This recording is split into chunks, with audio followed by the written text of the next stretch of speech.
LibriVox.org. Recording by Gloria Ziblicki. Madame Bovary by Gustave Flaubert. Translated by Eleanor Marks Aveling. Part 2, Chapter 7. The next day was a dreary one for Emma.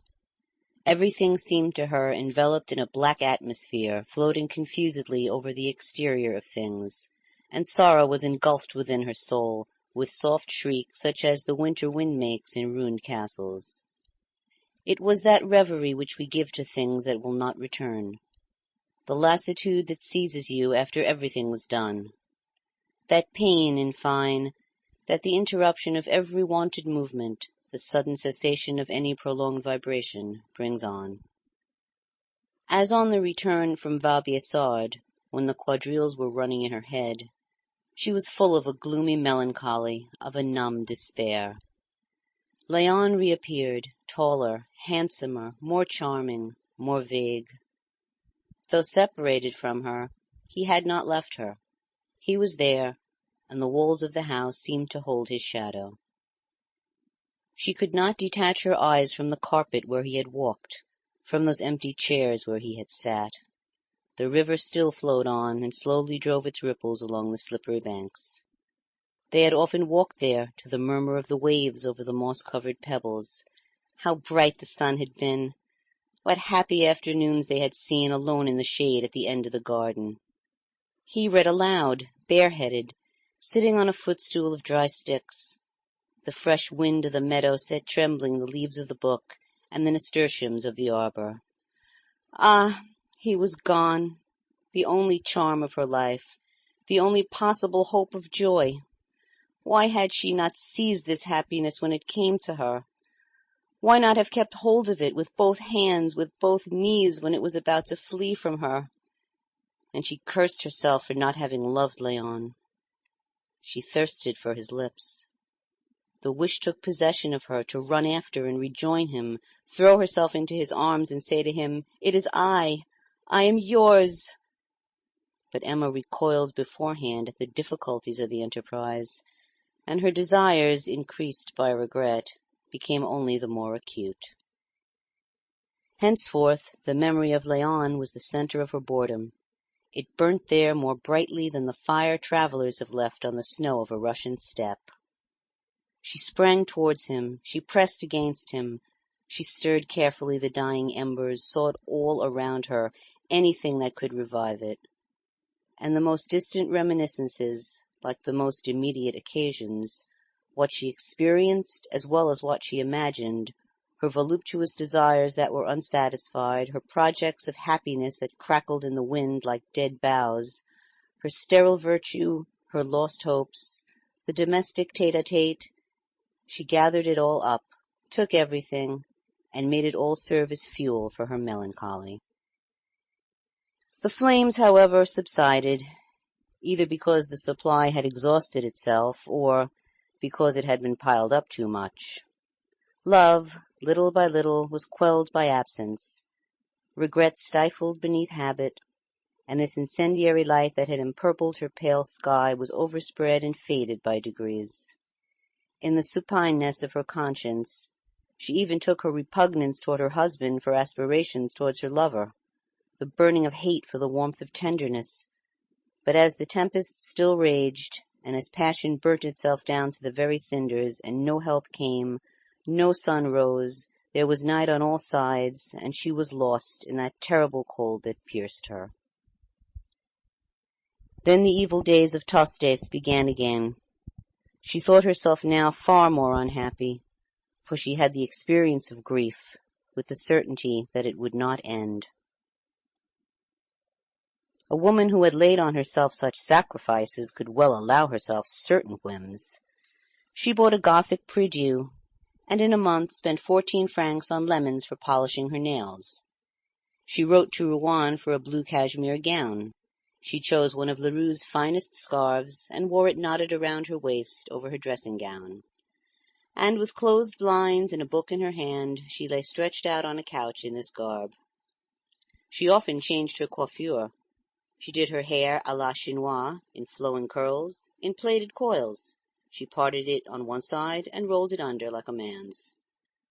She wanted to learn Italian. She bought dictionaries, a grammar, and a supply of white paper. She tried serious reading, history, and philosophy. Sometimes in the night Charles woke up with a start, thinking he was being called to a patient. "I'm coming," he stammered, and it was the noise of a match Emma had struck to relight the lamp. But her reading fared like her piece of embroidery, all of which, only just begun, filled her cupboard. She took it up, left it, passed on to other books. She had attacks in which she could easily have been driven to commit any folly. She maintained one day, in opposition to her husband, that she could drink off a large glass of brandy, and as Charles was stupid enough to dare her, she swallowed the brandy to the last drop. In spite of her vaporous airs, as the housewives of Yonville called them, Emma, all the same, never seemed gay, and usually she had at the corners of her mouth that immobile contraction that puckers the faces of old maids and those of men whose ambitions have failed. She was pale all over, white as a sheet. The skin of her nose was drawn at the nostrils. Her eyes looked at you vaguely. After discovering 3 gray hairs on her temples, she talked much of her old age. She often fainted. One day she even spat blood, and as Charles fussed around her, showing his anxiety, "Bah!" she answered, "what does it matter?" Charles fled to his study and wept there, both his elbows on the table, sitting in an armchair at his bureau, under the phrenological head. Then he wrote to his mother, begging her to come, and they had many long consultations together on the subject of Emma. What should they decide? What was to be done, since she rejected all medical treatment? "Do you know what your wife wants?" replied Madame Bovary senior. "She wants to be forced to occupy herself with some manual work. If she were obliged, like so many others, to earn her living, she wouldn't have these vapors that come to her from a lot of ideas she stuffs into her head, and from the idleness in which she lives. Yet she is always busy," said Charles. "Ah, always busy at what?" "Reading novels, bad books, works against religion, and in which they mock at priests, and speeches taken from Voltaire. But all that leads you far astray, my poor child. Anyone who has no religion always ends by turning out badly." So it was decided to stop Emma reading novels. The enterprise did not seem easy. The good lady undertook it. She was, when she passed through Rouen, to go herself to the lending library and represent that Emma had discontinued her subscription. Would they not have a right to apply to the police if the librarian persisted all the same in his poisonous trade? The farewells of mother and daughter-in-law were cold. During the 3 weeks that they had been together, they had not exchanged half a dozen words, apart from the inquiries and phrases when they met at table, and in the evening before going to bed. Madame Bovary left on a Wednesday, the market day at Yonville. The place since morning had been blocked by a row of carts, which, on end and their shafts in the air, spread all along the line of houses from the church to the inn. On the other side there were canvas booths, where cotton checks, blankets, and woolen stockings were sold, together with harness for horses and packets of blue ribbon, whose ends fluttered in the wind. The coarse hardware was spread out on the ground between pyramids of eggs and hampers of cheeses, from which sticky straw stuck out. Near the corn machines, clucking hens passed their necks through the bars of flat cages. The people, crowding in the same place and unwilling to move thence, sometimes threatened to smash the shop front of the chemist.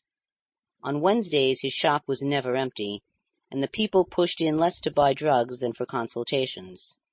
So great was Homais' reputation in the neighboring villages. His robust aplomb had fascinated the rustics. They considered him a greater doctor than all the doctors. Emma was leaning out at the window. She was often there. The window in the provinces replaces the theatre and the promenade. She was amusing herself with watching the crowd of boors, when she saw a gentleman in a green velvet coat. He had on yellow gloves, although he wore heavy gaiters. He was coming toward the doctor's house, followed by a peasant walking with a bent head and quite a thoughtful air. "Can I see the doctor?" he asked Justine, who was talking on the doorsteps with Félicité, and taking him for a servant of the house. "Tell him that Monsieur Rodolphe Boulanger of La Huchette is here." It was not from territorial vanity that the new arrival added "of La Huchette" to his name, but to make himself the better known. La Huchette, in fact, was an estate near Yonville, where he had just bought the chateau and 2 farms that he cultivated himself, without, however, troubling very much about them. He lived as a bachelor, and was supposed to have at least 15,000 francs a year. Charles came into the room. Monsieur Boulanger introduced his man, who wanted to be bled because he felt a tingling all over. "That'll purge me," he urged, as an objection to all reasoning. So Bovary ordered a bandage and a basin, and asked Justine to hold it. Then, addressing the peasant, who was already pale, "Don't be afraid, my lad." "No, no, sir," said the other. "Get on." And with an air of bravado he held out his great arm. At the prick of the lancet the blood spurted out, splashing against the looking-glass. "Hold the basin nearer!" exclaimed Charles. "Lor," said the peasant, "one would swear it was a little fountain flowing. How red my blood is! That's a good sign, isn't it?" "Sometimes," answered the doctor, "one feels nothing at first, and then syncope sets in, and more especially with people of strong constitution like this man." At these words the rustic let go the lancet case he was twisting between his fingers. A shudder of his shoulders made the chair back creak. His hat fell off. "I thought as much," said Bovary, pressing his finger on the vein. The basin was beginning to tremble in Justine's hands. His knee shook. He turned pale. "Emma! Emma!" called Charles. With one bound she came down the staircase. "Some vinegar!" he cried. "Oh, dear! 2 at once!" And in his emotion he could hardly put on the compress. "It is nothing," said Monsieur Boulanger quietly, taking Justine in his arms. He seated him on the table, with his back resting against the wall. Madame Bovary began taking off his cravat. The strings of his shirt had got into a knot, and she was for some minutes moving her light fingers about the young fellow's neck. Then she poured some vinegar on her cambric handkerchief. She moistened his temples with little dabs, and then blew upon them softly. The ploughman revived, but Justine's syncope still lasted, and his eyeballs disappeared in the pale sclerotics like blue flowers in milk. "We must hide this from him," said Charles. Madame Bovary took the basin to put it under the table. With the movement she made in bending down, her dress—it was a summer dress with 4 flounces, yellow, long in the waist and wide in the skirt—spread out under her on the flags of the room, and as Emma, stooping, staggered a little as she stretched out her arms. The stuff here and there gave with the inflections of her bust. Then she went to fetch a bottle of water, and she was melting some pieces of sugar when the chemist arrived. The servant had been sent to fetch him in the tumult. Seeing his pupil's eyes staring, he drew a long breath. Then, going around him, he looked at him from head to foot. "Fool," he said, "really a little fool. A fool in 4 letters. A phlebotomy's a big affair, isn't it? And a fellow who isn't afraid of anything. A kind of squirrel, just as he is who climbs to vertiginous heights to shake down nuts. Oh, yes, you just talk to me, boast about yourself. Here's a fine fitness for practicing pharmacy later on. For under serious circumstances you may be called before the tribunals, in order to enlighten the minds of the magistrates, and you would have to keep your head then to reason, show yourself a man, or else pass for an imbecile." Justine did not answer. The chemist went on. "Who asked you to come? You're always pestering the doctor and madame. On Wednesday, moreover, your presence is indispensable to me. There are now 20 people in the shop. I left everything because of the interest I take in you. Come, get along, sharp. Wait for me, and keep an eye on the jars." When Justine, who was rearranging his dress, had gone, they talked for a little while about fainting fits. Madame Bovary had never fainted. "That is extraordinary for a lady," said Monsieur Boulanger. "But some people are very susceptible." Thus in a duel, I have seen a second lose consciousness at the mere sound of the loading of pistols. For my part, said the chemist, the sight of other people's blood doesn't affect me at all, but the mere thought of my own flowing would make me faint if I reflected upon it too much.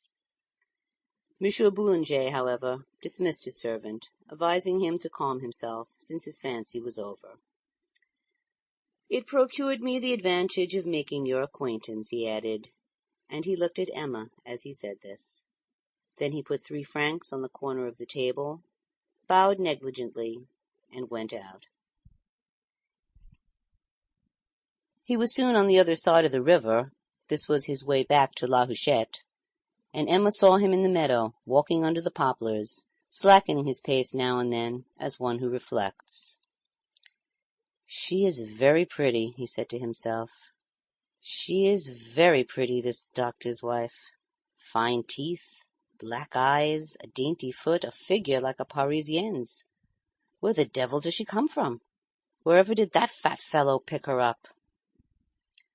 Monsieur Rodolphe Boulanger was 34. He was of brutal temperament and intelligent perspicacity, having, moreover, had much to do with women, and knowing them well. This one had seemed pretty to him. So he was thinking about her and her husband.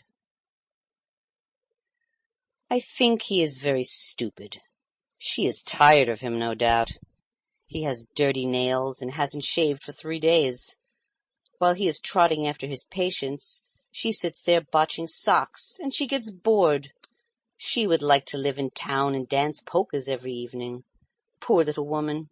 She is gaping after love like a carp after water on a kitchen table. With 3 words of gallantry she'd adore one, I'm sure of it. She'd be tender, charming, yes, but how to get rid of her afterwards? Then the difficulties of love-making, seen in the distance, made him by contrast think of his mistress. She was an actress at Rouen, whom he kept, and when he had pondered over this image, with which, even in remembrance, he was satiated, "Ah, Madame Bovary," he thought, "is much prettier, especially fresher. Virginie is decidedly beginning to grow fat. She is so finicky about her pleasures, and besides she has a mania for prawns." The fields were empty, and around him Rodolphe heard only the regular beating of the grass striking against his boots, with the cry of the grasshopper hidden at a distance among the oats. He again saw Emma in her room, dressed as he had seen her, and he undressed her. "Oh, I will have her," he cried, striking a blow with his stick at a clod in front of him, and he at once began to consider the political part of the enterprise. He asked himself, "Where shall we meet? By what means? We shall always be having the brat on our hands, and the servant, the neighbors, and husband, all sorts of worries. Pshaw, one would lose too much time over it."